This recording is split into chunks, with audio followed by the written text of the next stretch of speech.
No!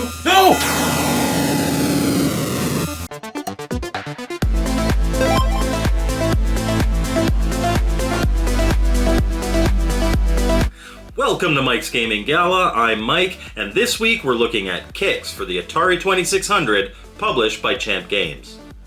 My copy here is the previously published version that was available at Atari Age before the Great Port Purge of 2023.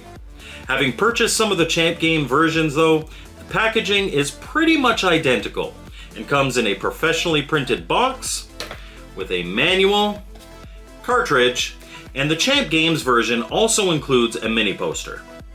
Kicks sells on the Champ Games website for $60 and can also be purchased as a ROM. Is it worth it? I mean, it's Champ Games, so probably, but let's take a look. And you're gonna want to make sure that you watch this at 60 frames a second to ensure that you see the proper playfield.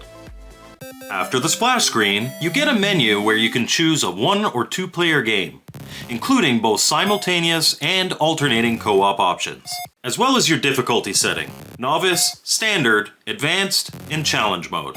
Starting with Novice, we can see that Kicks is a direct port of the similarly named arcade game. Very simple at its core, the goal of Kicks is to cordon off a designated percentage of the playfield without getting hit by any of the hazards on the screen. These hazards include the titular Kicks, this bar that spins around the screen and changes directions randomly. There are also sparks, these little fuse things that travel along the paths that you've created. At the top of the screen is all the information you'll need for each level. On the far right is a graphic that shows you what life you're on and how many you have left. Then, in the middle, is your score. And underneath that, there's the amount of playfield that you've enclosed and the amount that you need to enclose to complete the level. You play as this red marker, using the joystick to maneuver around the playfield. To capture a portion of it, press the button and move out into the void. This is when you're most vulnerable. If the Kicks hits you or the line that you're making, you lose a life. If you're successful though, and are able to draw a line that returns to an established border, it fills in and you've claimed it. There are 2 speeds that you can use to claim territory in the playfield, and which one you choose will affect how many points you get for it. If you press the button and release it, your marker moves fast.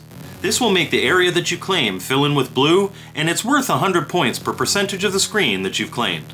However, if you keep the button pressed, you'll move slowly, and the area you claim will be orange. This will double the points that you get for that claimed section.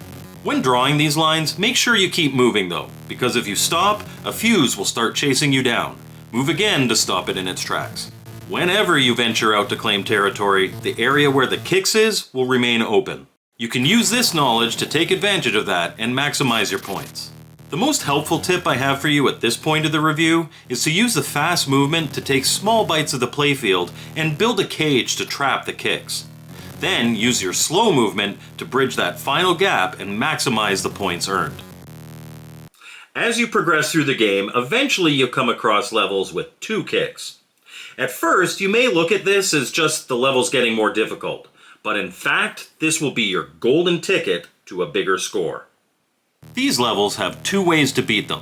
The first is your standard claim the percentage of the battlefield shtick that we've been operating with thus far.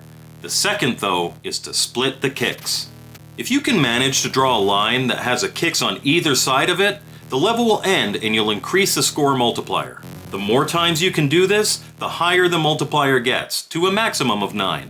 As you might expect, this multiplier is applied to all points you get from then on, so it's really in your best interest to do this as often as you can.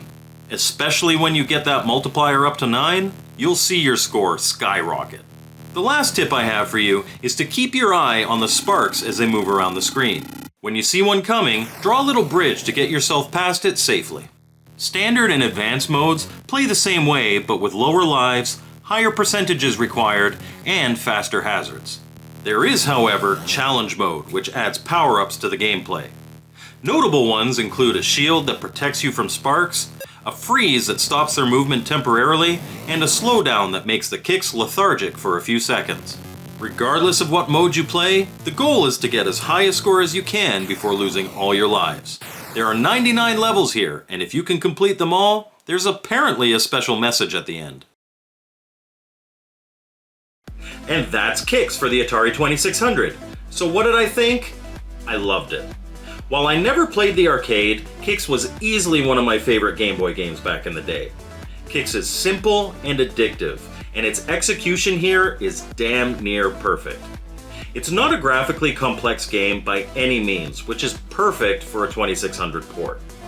Champ Games has also added the challenge mode, which adds another level of complexity to the game with cool power-ups that still retain the feel of the base game.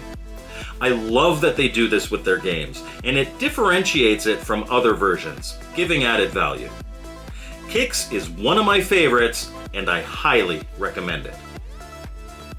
Thank you for watching my video, I hope you liked it, and thank you so much to my channel members, I appreciate the support so much.